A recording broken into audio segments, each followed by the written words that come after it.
igreja. Mas isso não quer dizer também que na grande tribulação não haverá salvação. Haverá. Só que será de uma forma mais dolorosa. Hoje é somente aceitar a Jesus, aquela maravilha. Lógico, em alguns países, né? Como nós temos ainda até então essa liberdade. Mas há países aí lá fora que não tem como uma pessoa ter liberdade para pregar o Evangelho e declarar sua fé realmente em Cristo. Eu fui notificado de se não me foge a memória, foi um pastor coreano, na Coreia do Norte. Ele saiu, foi participar de um evento evangelístico em outro país. Quando ele retornou, ele foi preso com toda a sua família. Então, a realidade de países que dificulta a pregação do Evangelho é algo visível deste mundo. Mas aqui no Brasil, ainda gozamos de uma certa liberdade. Isso faz lembrar do pastor Gesiel Gomes, uma vez pregando nos Gideões. Ele pregando, ele disse que Deus poderia fechar a porta do Evangelho, a liberdade da pregação do Evangelho, se o povo não se comportasse como realmente a Bíblia assim o diz. Estou sintetizando a fala dele. E nós, irmãos, precisamos crer nesta palavra. Esta palavra é fiel, é digna de toda aceitação, que um dia esta porta se fechará. Imagine Noé pregando, parentes de Noé, amigos de Noé, e quando Deus fecha a porta, eles não souberam que foi Deus. Quando Deus fecha a porta, o povo bate dentro da porta da arca, ou em outros compartimentos da arca. Abre-nos a porta, Noé, abre-nos a porta. Será que Noé não queria abrir a porta com seus sentimentos? Ficou comovido com a situação do povo que estava já morrendo, afogado. E Noé, por ele, se dependesse dele, ele abriria a porta da arca para salvar o povo. Mas quem fechou a porta foi Deus. Isso faz nos lembrar do que está lá em Apocalipse dizendo sobre Jesus. Isto diz aquele que é verdadeiro: eu tenho as chaves da vida. Aquele que abre e ninguém fecha, fecha e ninguém abre. Quando Deus fecha, irmão, ninguém abre a porta de forma alguma. Ninguém abre a porta. Agora, quando Ele abre a porta, escancar a porta, então ninguém pode fechar. Mas no tocante, irmão, a essa questão da arca de Noé ali pregando, chegou o momento em que a porta realmente se fechou para eles. Não quiseram acreditar, não creram, não quiseram realmente voltar para Deus. E, enfim, a condenação foi algo notório para eles. Mas a Bíblia Sagrada não fala somente de que foi a arca de Noé que fechou, de que houve um tempo para que o povo viesse entrar na salvação que Deus tinha propiciado através da arca para eles ali. Houve outras situações também que a Bíblia notifica claramente de portas que se fecharam. A gente se lembra de Paulo quando estava pregando o Evangelho. Eu faço questão de ler o texto, até por questão de não errar em uma questão que tem um texto aqui que é muito detalhista. Em Atos 16, versículo 6, Paulo diz a Bíblia Sagrada: e passando pela Frígia e pela província da Galácia, foram impedidos pelo Espírito Santo de anunciar a palavra na Ásia. E quando chegaram a Mísia, intentavam ir para a Bitínia, mas o Espírito de Jesus não lhe permitiu. Veja, irmãos, que o interesse de Paulo com seus companheiros era de sair espalhando a palavra de Deus, pregando. Ele não estava obedecendo a palavra do Senhor, o mandamento de Cristo, e por todo mundo pregar o Evangelho a toda criatura que estava. Mas Deus fechou aqui a porta para que Paulo não pregasse o Evangelho na Ásia e nem tampouco em Mísia e Bitínia. Então Deus fechou a porta para que ele não pregasse o Evangelho dessas localidades. Por quê? Porque Deus tinha um tempo para que o Evangelho chegasse nessas regiões, não pela instrumentalidade de Paulo, mas pela instrumentalidade do apóstolo Pedro. Quando a gente lê as epístolas que Pedro escreveu, a gente observa claramente essa questão de que Pedro teve essa liberdade de ir pregar o Evangelho nessas regiões. Foi Deus que abriu a porta para Pedro. Então Deus abriu a porta para Pedro pregar o Evangelho nessas localidades, mas fechou a porta para Paulo vir. Então, meus irmãos, observe que tudo tem um tempo determinado por Deus. Eu lembro de um lugar chamado, em Alagoas, chamado Jaramatai. Jaramatai não, o trabalho era emperrado. O trabalho estava em uma casa, não tinha tempo próprio. Eu cheguei em Jacaré, já vi um pastor em Jaramatai, meu amigo, o pastor Elivaldo Viana. E ele, quando chegou lá, sucedeu outros pastores, é lógico, mas o trabalho era numa casa. Quando chovia, parecia que estava do lado de fora. Era chuva fora, chuva dentro. E eu sei que o trabalho ali em Jaramatai era emperrado. Mas chegou um tempo em que Deus quis abrir a porta da prosperidade naquela igreja. Salvação de vidas, construção de templos e etc. E esse tempo da porta aberta para a prosperidade da igreja não foi na gestão de outros pastores. Todos fizeram o seu trabalho, aquilo que Deus tinha determinado, designado para eles. Mas foi no tempo do pastor Elivaldo Viana que Deus abriu a porta. Para uns ele tinha fechado, mas para o pastor Elivaldo Viana Deus disse: não, é no tempo desse que eu vou abrir a porta aqui para o trabalho crescer mais ainda. E o trabalho cresceu, irmãos. Foi na gestão do pastor Elivaldo Viana que ele conseguiu um terreno, construiu um templo muito bonito, cartão postal na cidade de Jaramatai. É uma cidade pequena, mas sertaneja, uma cidade bonita também. O povo era pequeno, mas Deus começou a salvar vidas ali. Deus foi usando os crentes na pregação do Evangelho, e Jesus foi salvando. Deu para construir outras congregações e alguns povoados por lá. E eu sei que o trabalho prosperou de uma maneira maravilhosa na gestão do pastor Elivaldo Viana. Mas foi porque Deus abriu a porta.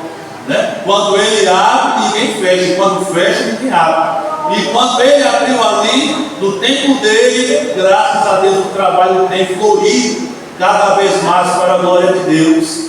Mas há momentos em que Deus fecha a porta e a gente não entende o porquê. Porque essa porta fechada, a gente prega tanto o Evangelho aqui, esse povo tem um coração duro que só nem sei o quê.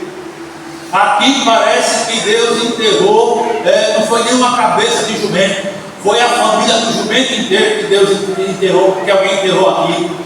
Nós temos uma cidade em Alagoas chamada Coqueiro Seco. Coqueiro Seco, irmãos, ela fica pertinho de Maceió, pertinho mesmo, na grande Maceió, região metropolitana, como se chama. Então nós temos naquela região, nós temos Pilar, Oxã de Pilar no todo, nós temos Santa Luzia do Norte, nós temos Satuba, ali pertinho de Maceió. Satuba é uma igreja boa, grande. Santa Luzia do Norte também é uma cidade pequena, mas é uma igreja pujante. Tem um bom número, um trabalho bem excelente em Santa Luzia do Norte. Pilar, a parte alta, da mesma forma, um trabalho excelente, com igreja pujante, grande. Mas quando a gente olha para Coqueiro Seco, esse tempo todo, irmão, Coqueiro Seco nunca se desmontou, mesmo na região metropolitana. Nunca se tornou uma igreja pujante, uma igreja grande como essas citadas. Mas certamente haverá um tempo que Deus poderá abrir a porta quando chegar aquele que tem escolhido, para através dele fazer o trabalho PC. Mas todos os que têm passado em Coqueiro Seco têm dado a sua cooperação, feito a obra de Deus, aquilo que Deus tem determinado, mas tudo tem o tempo de Deus. Então é preciso a gente entender que às vezes Deus fecha a porta e não tem para onde. A gente pode fazer mínimo estripulia e nada acontecerá. Mas eu prego o Evangelho que estou aqui e nada de salvação. Pois é, mas chegará um tempo que a porta vai se abrir. Enquanto ela não se abrir, cabe a nós pregarmos o Evangelho. Eu li a história, não lembro bem o nome do missionário, mas eu li a história, melhor dizendo, ouvi a história de um missionário, que ele foi para uma região pregar o Evangelho, e ele pregou porque ele ouviu uma mensagem, que o trabalho naquele lugar seria próspero e aquela maravilha toda. E ele pregou por um certo tempo e nada de salvação de vida. Ele acabou ficando meio triste, encabrunhado. Eu ouvi a profecia que Deus ia fazer o trabalho aqui prosperar, seria uma maravilha e tal, e não tenho visto nada, nem salvação de vida tenho visto. Sabe de uma coisa? Eu vou retornar para o meu lugar. Ele retornou para o lugar dele. Ele ficou tão decepcionado que acabou se afastando do Evangelho. Se afastou do Evangelho, entrou na embriaguez, ficou numa vida realmente tremenda. Mas o que acontece? Anos se passaram. Uma pessoa, um adolescente, se não me foge a memória, ele aceitou a Jesus como Salvador. E este adolescente se tornou um pregador do Evangelho e vidas foram salvas e o trabalho foi prosperando. Alguém da família dele foi à procura dele e quando o achou, viu a situação que estava agora o seu familiar e contou para ele que o trabalho dele, que ele tinha feito, uma vida tinha aceitado a Jesus. E através desta vida, Deus está fazendo um movimento muito grande naquela região. Então, veja só, irmãos, Deus envia, mas Deus tem o seu propósito, Deus tem o seu tempo de abrir a porta. É lógico, mas a igreja ela não pode parar, a igreja tem que estar atenta e sempre pregando o Evangelho do Senhor Jesus Cristo. Um dia, Deus vai terminar, agora a porta eu vou abrir. E você vai ver o que vai acontecer. Nós não podemos esmorecer de forma alguma. O nosso Deus, Ele é fiel. O coração da pessoa pode ser duro que nem um diamante, mas nada resiste o poder da palavra de Deus. Quando Deus começar a abrir a porta, então você verá o que você tem feito na obra de Deus e Deus assim confirmando. A gente se lembra de um texto sagrado das 10 virgens, a parábola citada por Jesus, onde nós vemos também que uma certa feita, Jesus falando desta parábola sobre as 10 virgens, 5 prudentes, 5 loucas, como nós já conhecemos a história, delas que estavam preparadas com azeite na vasilha e tudo mais, outras que não tinham azeite na vasilha, não estavam preparadas, mas a Bíblia Sagrada diz que todos que desejaram, todas cochilaram, mas tinham 5 prudentes e 5 loucas, mas todas cochilaram. Todas ficaram pegando um peixe, ficaram pescando, cochilando. Mas a Bíblia Sagrada diz: à meia-noite ouviu-se um grito, eis o noivo. E quando ouviram o clamor, as loucas, as que estavam desapercebidas, despreparadas, elas foram agora por orientação das prudentes em busca de azeite. Mas enquanto elas foram, o noivo chegou, colocou as 5 virgens dentro de casa. E a Bíblia diz que fechou-se a porta. Então, meus amados irmãos, a gente precisa estar vigilante, porque Jesus Cristo está voltando. Não é história de carochinha, não é invencionice de líder religioso, é a revelação de Deus explanada na sua palavra para nós. Jesus está voltando. Nós não podemos deixar faltar o azeite de Deus em nossa vida, o Espírito de Deus para nos orientar, o Espírito de Deus para nos guiar. Por mais que o mundo esteja descambando para o que não presta, mas nós não podemos deixar de ser cheios do Espírito de Deus. É o Espírito de Deus que vai iluminar a nossa mente, quanto às nossas ações, quanto aos nossos procedimentos. quanto às nossas atitudes. É Ele que vai iluminar a nossa mente, a nossa consciência, e vai dizer: Silvio, você está errado nisso aqui. Porque a nossa consciência, irmão, é a voz de Deus bradando dentro de nós. Aleluia. Se esta consciência estiver limpa, se essa consciência estiver viva, a voz de Deus vai bradar. Se eu fizer uma besteirinha, a voz de Deus vai bradar no meu inteiro: você está errado, você não pode fazer isso, e eu tenho que me consertar. Mas se a minha consciência já está mortificada, se a minha consciência está completamente, irmão, atrelada àquilo que não presta, então pronto, nada vai me acusar. Eu posso fazer uma besteirinha sequer e a minha consciência não vai acusar. Feliz é o crente, irmão, que quando faz uma besteirinha, a consciência lhe acusa. Mas o crente que faz uma coisinha, outra coisinha ali, e a consciência não lhe acusa, ele deve pensar: meu Deus, como está a minha situação?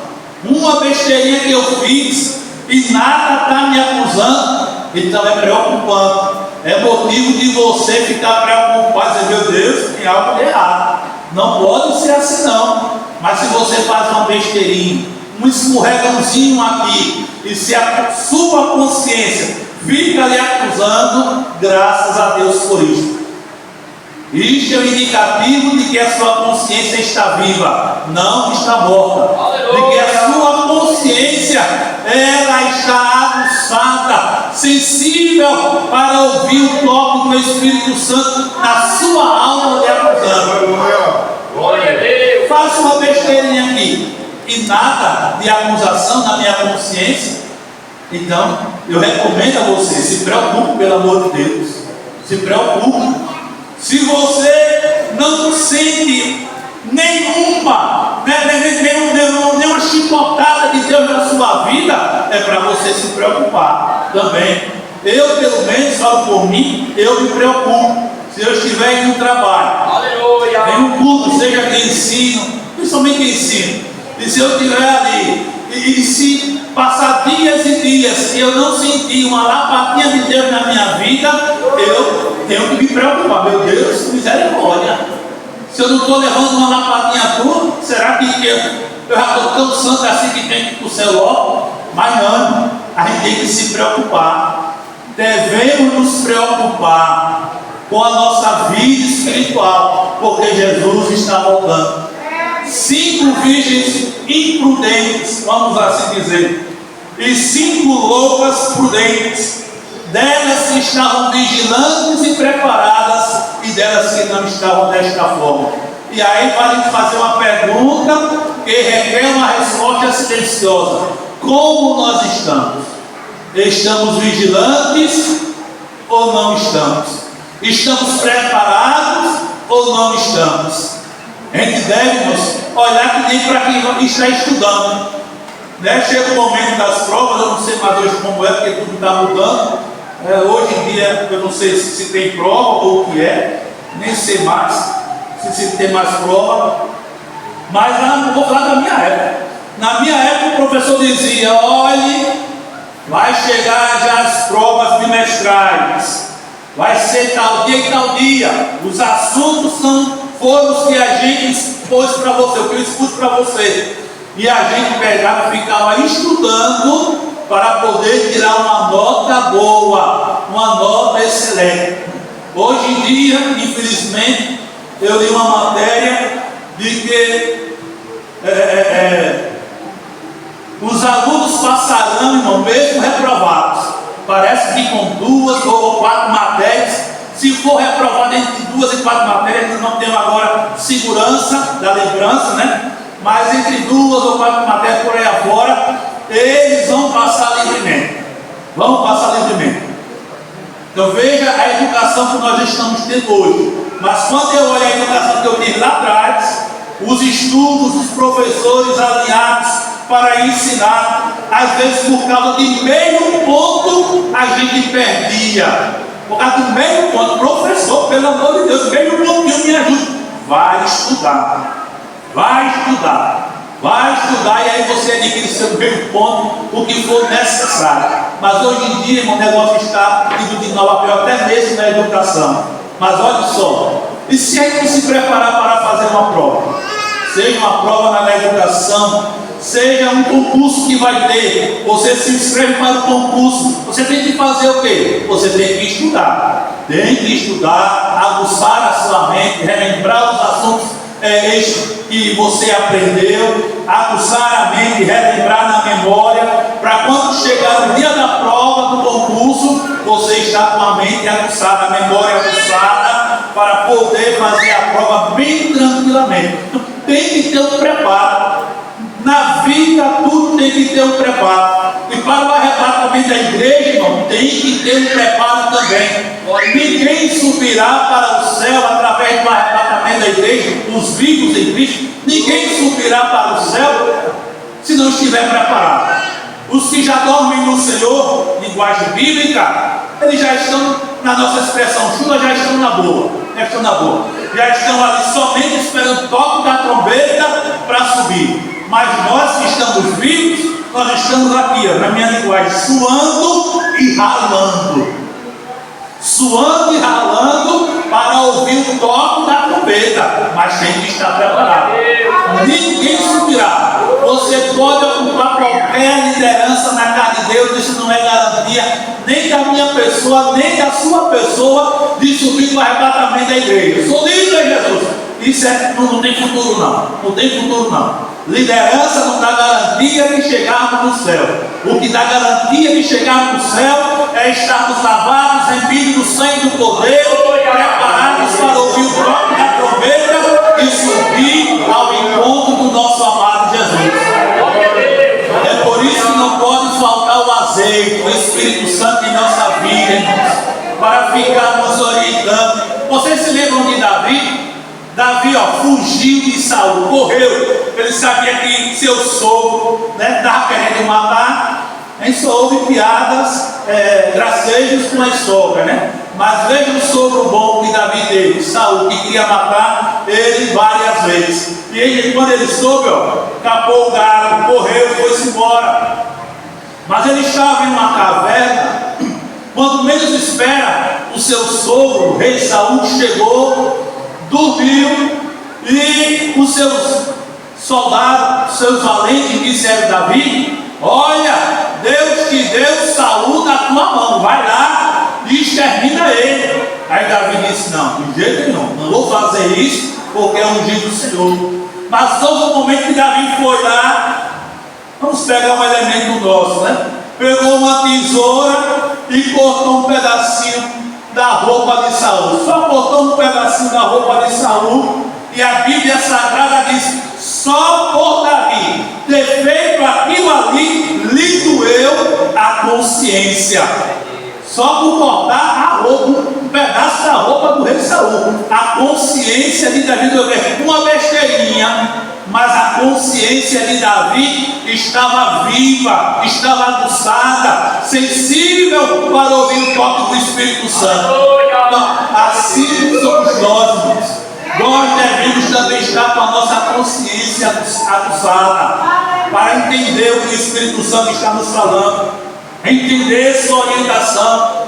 Como diz a Bíblia Sagrada lá em Efésios, quando Deus usou o apóstolo Paulo para escrever e disse: enchei-vos do Espírito Santo. Então devemos nos encher da bacia do Espírito Santo, pedindo mais da sua graça, da sua orientação, da sua percepção espiritual. É orar, irmãos, Espírito Santo, meu Deus, me dê percepção espiritual. É orar por sensibilidade espiritual. Me dê sensibilidade espiritual, Senhor. E sair pedindo essas coisas, e o Espírito Santo que está com a igreja aqui na terra, ele vai ofertando, e o crente vai cada dia tendo essa sensibilidade espiritual para poder captar e entender a voz do seu Senhor e também entender a voz da sua Senhora. Então o crente, irmão, cheio do Espírito Santo, entende a voz de Deus e entende a voz da sua Senhora ou dos seus senhores. E a gente precisa estar atento a isso aí. Porque um dia esta porta vai se fechar. A gente tem visto no Instagram vários vídeos feitos pela inteligência artificial, né, sobre o arrebatamento da igreja, né? E sai aquele negócio, ali só mostra um pouquinho, mostra 1%. Mostra só isso aí de como será o arrebatamento.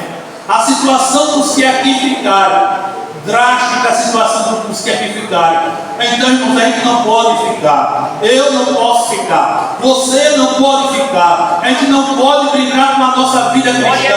Vamos levar a sério a vida cristã, irmãos, porque um dia esta porta vai se fechar. Já pensou eu, você aqui dentro, tantos anos servindo a Deus, mas por causa de uma besteirinha, a gente não ouviu o toque da trombeta e a gente não subiu ao encontro de Jesus para morar com Ele eternamente, e tem que ficar aqui na terra, irmãos, para dar a nossa vida por amor a Cristo, né? Tendo a nossa cabeça decepada. E agora a igreja lá, 7 anos nas bodas do poder, e os que não subirem ficarão aqui 7 anos comendo o pão, literalmente falando, o pão que o diabo amassou, o anticristo, o falso profeta. E agora só poderá comprar, vender, se tiver o selo da besta na sua testa ou na sua mão. Se você não tiver, vai morrer de fome, ou pode ser preso. Enfim, será uma situação drástica, triste, a grande tribulação. Eu não quero ficar para a grande tribulação.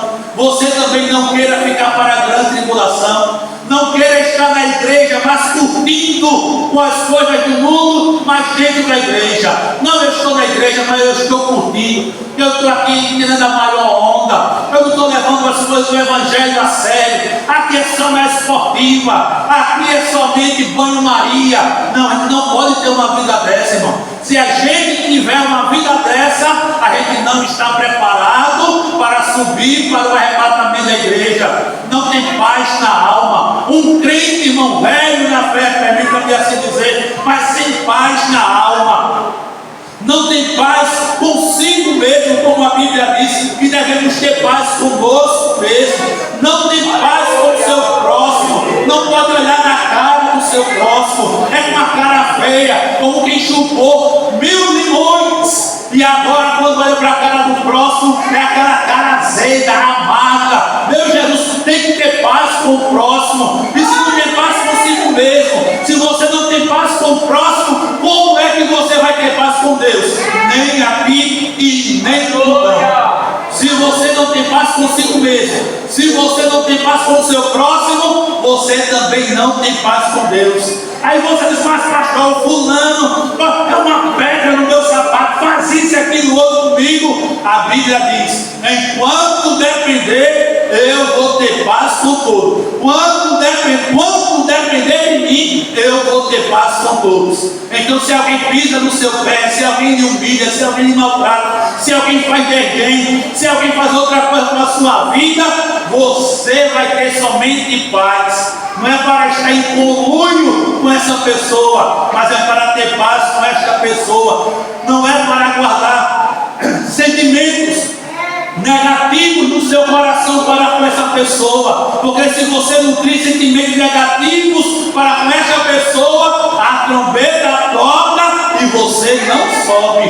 de jeito nenhum. Você pode profetizar, você pode dizimar, você pode ofertar, você pode pregar, você pode louvar, você pode evangelizar, você pode pintar um 7, botar um 8 e botar um 9 no sentido positivo da fala. Mas se você não tem paz com o próximo, se você nutre sentimento ruim para com o próximo, você não está preparado ou preparada para subir no arrebatamento da igreja.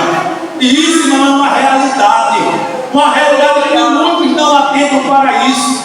Eu não quero ver essa pessoa na minha cara de jeito nenhum. Então você está dizendo, eu prefiro ir para os quintos dos infernos. Prefiro ir para os quintos dos infernos. Ô irmão, se eu for olhar para quem já fez dedinho da minha cara, para quem tirou onda da minha cara, para quem levantou calúnia contra mim, para quem fez isso, aquilo, outro contra mim, se eu fosse olhar para isso, eu já estava, não era nem nos quintos dos infernos, eu já estava, nem sei lá em que lugar do inferno. Mas eu prefiro perdoar.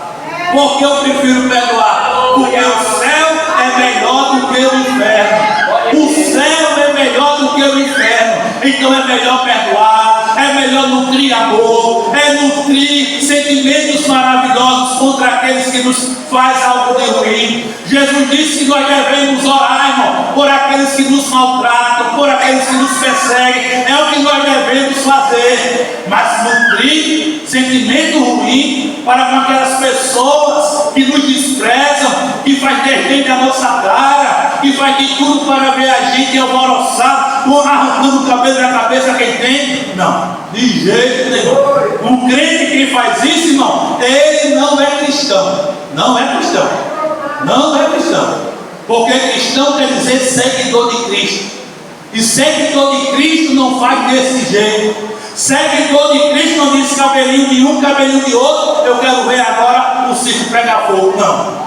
De jeito nenhum. Seguidor de Cristo não anda brigando. Seguidor de Cristo não anda brigando. Seguidor de Cristo não anda fofocando. Seguidor de Cristo não anda sujando a imagem de ninguém. Seguidor de Cristo não anda causando danos para a imagem da igreja. Porque seguidor de Cristo tem o Espírito Santo na vida, que é o azeite, e está pronto para ouvir o toque da trombeta a qualquer momento, quando soar e ouvir da boca do seu filho, bendito de meu Pai. Então, toque ao encontro de Jesus Cristo. Então nós temos que estar atentos, irmãos.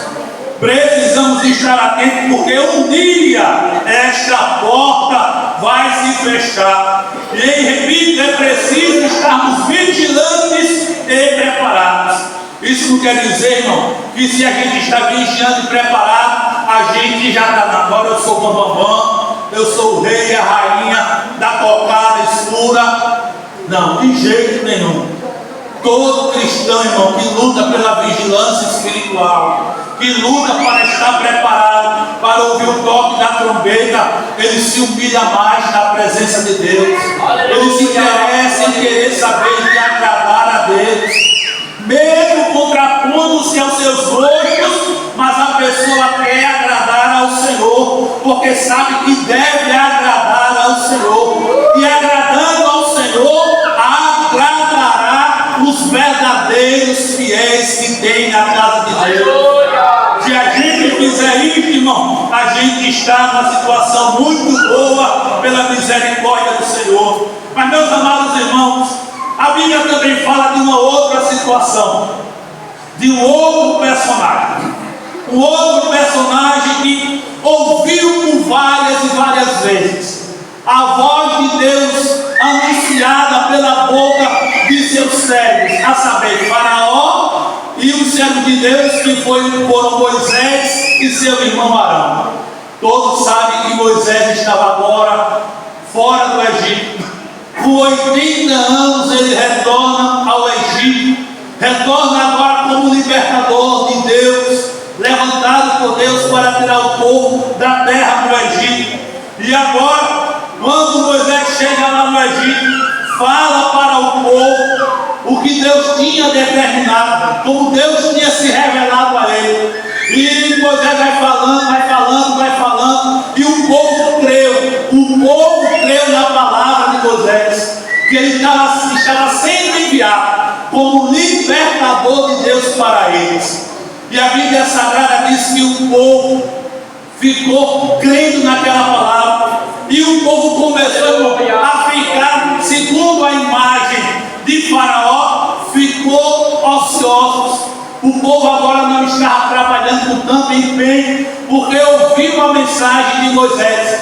E Faraó disse: esse povo está muito ocioso, não é para dar mais palha para esse povo, deixa este povo pegar a própria palha, e eu quero a mesma quantidade de tijolos que eles produziram ontem e anteontem. E eu sei que os oficiais deram esta mensagem para o povo, e o povo agora falou com Moisés: olha, agora, na minha linguagem, agora Moisés, agora foi que deu. A gente ouviu a mensagem que você entregou, acreditamos, mas agora é o que o Faraó está determinando para nós, a espada para nós. Se nós não produzirmos, agora nós vamos realmente que morrer. E se já comíamos o pão que o diabo amassou, agora quem que vai comer agora a sobremesa que ele preparou? Na minha linguagem, a Bíblia não diz isso, é a minha linguagem, né? Para compreender.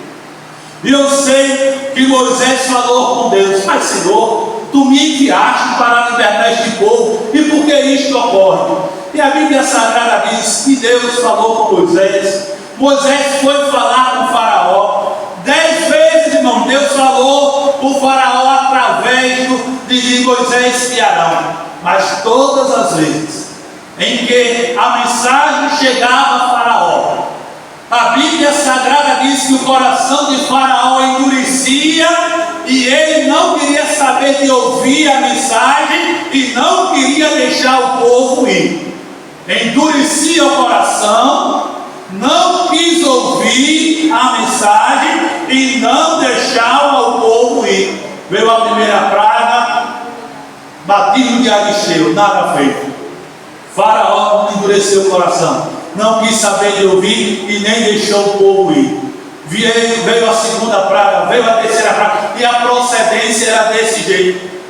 Mas no livro de Êxodo diz que o Senhor, irmãos, foi quem endureceu o coração de Faraó para manifestar em Faraó o seu poder e a sua glória.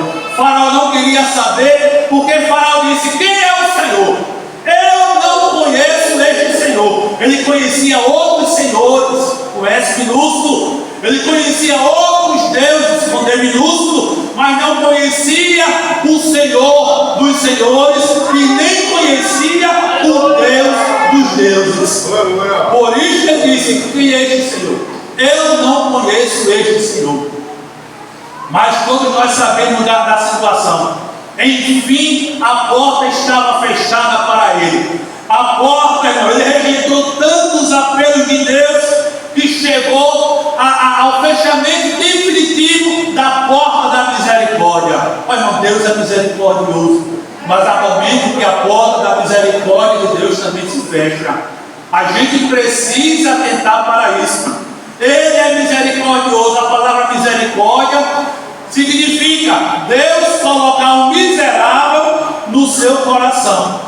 E Deus colocou os miseráveis naquela época no seu coração. Mas os miseráveis naquela época não quiseram saber de ouvir a voz de Deus. Quantos crentes na dispensação da graça? Quantos crentes na dispensação da graça que não querem saber de ouvir a voz de Deus? Não querem saber mais de ouvir a voz de Deus. Tapam seus ouvidos para não ouvir a voz de Deus. Não querem saber de ouvir a voz de Deus. É semelhante dos filhos, né? Quem é pai, quem é mãe, que já tem seus filhos aí, já no senso da razão, você sabe muito bem disso que eu estou falando. Quantos filhos que não querem saber de ouvir a voz do pai? Quantos filhos que não querem saber de ouvir a voz da mãe? Não querem saber de ouvir. Houve um caso de uma moça, foge-me agora para o local, foi aqui no Brasil. Essa moça teve a vida ceifada, irmãos, por causa das drogas. E a mãe disse: eu não vou em busca de justiça para essas pessoas. Não vou em busca, porque a justiça vem de Deus. Então não vou buscar a justiça dos homens, mas a minha filha que escolheu este caminho. Eu conversei com minha filha. Eu dizia para minha filha se afastar. Aí foi dizendo o que dizia para a filha lá. Mas a filha disse para ela: mãe, eu não tenho medo da morte. A minha questão é como eu serei morta. E ela foi morta, se não me foge a memória, com a cabeça esquartejada. Ela foi morta esquartejada. Uma morte terrível. Agora veja só, porque não deu ouvido à mamãe, não deu ouvido à mãe. Meus irmãos, todo filho deveria dar ouvido aos seus pais. Se os conselhos que os pais dão são conselhos bons, todos os filhos deveriam atentar para os conselhos que o pai e a mãe dão. Porque um pai e uma mãe verdadeira nunca dá um conselho pensando no mal dos filhos. Só dá um conselho querendo o bem dos filhos. É um conselho duro, mas é um conselho para o bem do filho, para o bem da filha. Mas nem todo filho, nem toda filha quer saber de ouvir papai, quer saber de ouvir mamãe. Se é na área emocional, bota os carros na frente dos bois. Não quer saber de ouvir papai, não quer saber de ouvir mamãe, porque colocou os carros na frente dos bois, e aí não anda de jeito nenhum. Aí agora o casamento não é um casamento bom, é um casamento turbuloso. É só se lembrar de um maremoto, é só se lembrar de um tsunami, é só se lembrar dos furacões. Isso tudo aí a gente agrega a um casamento, irmão, que não foi bem feito, porque não ouviu papai, não ouviu mamãe. Papai disse: olhe quem é esse moço. Mamãe disse: olhe quem é essa moça. Olha o comportamento desse moço, olha o comportamento dessa moça, olhe isso, olha aquilo outro. Mas que filho, mas que filha não quis saber de ouvir os conselhos de papai e mamãe e quebraram, não foi nem o pau na venta, quebraram a cara toda. Mas por falta de conselho, eu acredito que não. Um pai e uma mãe que deixa o filho solto, irmão, em se envolvendo emocionalmente com qualquer coisa, é porque este pai e esta mãe não está arcando com a sua verdadeira responsabilidade de orientar os filhos também nesta questão. Mas não é somente os pais não, até mesmo irmãos da igreja. Quantos irmãos da igreja que podem orientar uma pessoa na questão emocional? Eu me lembro de um rapaz, esse rapaz era um rapaz, ainda é direito, já é casado e tal, e ele conheceu uma moça na igreja, até então também direita, pregava a palavra de Deus, um comportamento também direito. Mas meus irmãos, isso não quer dizer nada não. Fulano prega, fulano ora, fulano sapateia, isso não quer dizer nada não. Isso não quer dizer, se faz isso tudo, eita, o casamento vai ser uma bênção. Vai não, se não tiver na direção de Deus, se não tiver na vontade de Deus, se não tiver no guiar de Deus, não será não, de jeito nenhum. E eu sei que este rapaz, irmãos, a gente pegou e orientou esse rapaz, eu solteiro, ele solteiro, né? E outras pessoas chegaram a orientar: fulano, olha essa menina, não, mas ela é direita, é assim, e assado, mas olha o outro lado, veja a situação. E a gente ia pontuando algumas questões ali na vida da menina. Enfim, não quis saber de dar ouvido, não deu ouvido aos pais, não deu ouvido aos irmãos da igreja. Enfim, casaram-se, e meus amados irmãos, o casamento não foi bom de jeito nenhum. Acabou caindo em um divórcio.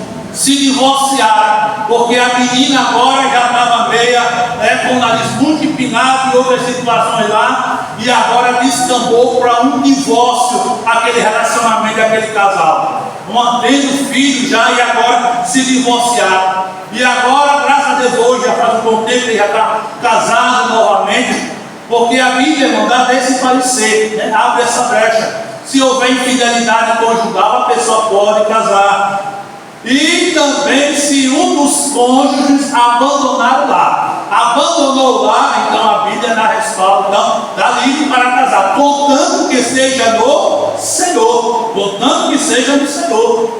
Então, observe só, então até irmãos da igreja pode chegar para orientar também na área emocional, em outras áreas também. Agora é preciso, irmão, ouvir, deixa eu ouvir. Não é arriar os 4 pneus, não é arriar o estresse, não é arriar mais um pneu novo que comprou, não, de jeito nenhum. É ouvir, deixa eu ouvir esse conselho aqui, deixa eu ver se está bom mesmo esse ouvir, e aí vai, efetua ou não. Então, se na família, irmão, tem que se ouvir, se entre a sociedade, na nossa convivência social, a gente também precisa ouvir, e na igreja a gente também precisa ouvir, irmãos. Por isso que a Bíblia diz: quer ouçam, quer deixem de ouvir. Ezequiel vai: fale a minha palavra para o meu povo. Quer ouçam, quer deixem de ouvir. Tem crente que não gosta de ouvir, irmão, mas tem que ouvir. Eu não vou deixar de falar, eu tenho que falar. Ah, mas o pastor não gosta dessa mensagem. você tem que ouvir, porque a Bíblia diz que é ouço ou deixe de ouvir, mas você precisa ouvir essa palavra. Se na sua casa você, como pai e mãe, orienta seus filhos e às vezes ele não quer ouvir, se amigos te orientam, e aqui na igreja não é diferente. Quer você queira, quer você não queira, você vai ter que ouvir a palavra de Deus. Terá que ouvir essa palavra. Feliz de você, no singular, para cada um pegar. Feliz de você, se você deixar essa palavra entrar na sua vida, fazer morada e operar maravilhosamente no seu peito. Feliz de você. Agora, se você não quer saber de ouvir, aí você quer ouvir o quê? Quer ouvir o quê? Historinha de carochinha? Você quer ouvir o quê? História de quando eu era solteiro lá, meu bisavô, minha bisavó, e como uma certa feita alguém mandou para mim um áudio de um culto de doutrina, olha o culto de doutrina aqui, como é aqui na igreja que eu participo. Mandou um áudio lá do culto de doutrina, e eu sei que isso não se espalhou por mim, mas saiu um comentário lá, em outros locais. O pastor estava como que mostrando o alvo da família dele. Aqui no meu casamento foi assim, foi assado, meus amados irmãos. Púlpito é para gente falar a palavra de Deus, expor a palavra de Deus, alertar os crentes, aconselhar os crentes, despertar o crente. Eu não estou mostrando, mas você tem que ouvir como é a palavra de Deus, é a revelação de Deus, é Deus te querendo bem. Agora, se você não quer saber de ouvir, aí você pensa: eu sou pai, eu sou mãe, quantos conselhos eu dou para os meus filhos e eles não querem saber nem de ouvir. E tem filho que faz bico ainda, e tem filho que faz mudando ainda. Eita, isso levanta, irmão, né? Levanta lá do pai e da mãe para poder pegar o chicote e dar uma laporada boa. Eita, eu só me lembro de papai. Eu só apanhei de papai, irmãos, uma vez na vida. Uma vez só eu apanhei de papai e uma vez só eu apanhei de mamãe. Acho que eu já contei para vocês aqui. Apanhei de mamãe, eu e minha sobrinha, Silvia. Nós éramos pequenos e eu sei lá o que foi que aconteceu. A gente derrubou, foi água sanitária, ou foi derrubou o negócio lá. Mamãe, quando viu como é a história, pegou lá um negocinho, uma namorada boa. Ele devia ter, eu acho que uns 7 anos, 6, 7 anos por aí, e o cacete rodou na gente. E a outra vez que eu apanhei foi de papai, a única. Eu já tinha meus 12 anos de idade, eu acho, 12, 13 anos. Quando o papai disse: Silvio, vai varrer ali vai varrer a área. Eu disse: eu vou já, papai. Minha prima estava lá em casa, Ceissa. Eu disse: eu vou já. Papai falou 2 ou foi 3 vezes. Eu disse: eu vou já, papai. Oi, irmão, acho que foi na 3ª vez depois que eu falei. Papai veio de lá de dentro, com aquele fio de ferro que botava na tomada ali no ferro. Veio com aquele bichinho dobrado. Eu mandei você fazer o que? Eu vou já, papai. Pegou o fio, Eu disse: eita! Eu disse: poxa. Mas ele entendeu para ver o quê? Aí foi que o cacete rolou mais ainda. Aí que eu apanhei com força mesmo, e eu fui varrer a área com o couro quente. Meus amados irmãos, a gente não pode ser desse jeito, não. Não pode ser desse jeito. De jeito nenhum. Vamos ouvir a voz de Deus. Deus fala a nós pela sua palavra. Não é querendo o nosso mal. Não siga crente que não queira saber de ouvir a palavra de Deus. Não siga, irmão, não siga. Esses crentes que dizem: eu vou lá fazer isso que ele está dizendo. Você não vai ter que fazer o que eu estou dizendo. Eu estou dizendo a Bíblia. É a palavra de Deus que eu estou expondo para você, extraindo a palavra de Deus para você. E você diz que não quer saber de fazer o que eu estou dizendo. Você é desobediente. Você é um coração duro. Não quer saber de ouvir a voz de Deus. Você não quer ouvir a voz de Deus. Abre os teus ouvidos que Deus fala com você. Deixa de ter um coração cheio de bicho. Tem gente, irmão, que tem problema de produzir cera, né? Tem uma fábrica de cera no ouvido. Tem gente que tem uma fábrica de cera no ouvido que fica com o ouvido tampado e não ouve bem. Tem que ir para o hospital, levar lá uma enxuchada para tirar a cera endurecida fica no ouvido para ouvir melhor. Então tem crente, irmão, que está com cera no ouvido, os ouvidos estão tampados, estão com as ceras. Tira esta cera, diga assim: Senhor, derrama o teu óleo no meu ouvido, amolece, tira essa cera espiritual, porque eu quero ouvir a tua voz bradando no meu coração. Feliz é o crente que diz como Samuel: fala, Senhor, porque o teu servo ouve. Fala, Senhor, porque o teu servo ouve. E Deus falou com Samuel. E a mensagem que Deus falou para Samuel não foi mel. Vocês leem Bíblia, vocês sabem disso. Não foi uma palavra doce que Deus transmitiu para Samuel. Foi uma mensagem pesada para Eli e a sua descendência. Então nós temos que ouvir a voz de Deus. É mel, aleluia, glória a Deus. É amargor, é fel. Oh, Jesus, me ajuda, tem misericórdia. Me ajuda a ser crente e fiel, obediente à tua palavra, porque eu quero morar nas nações celestiais.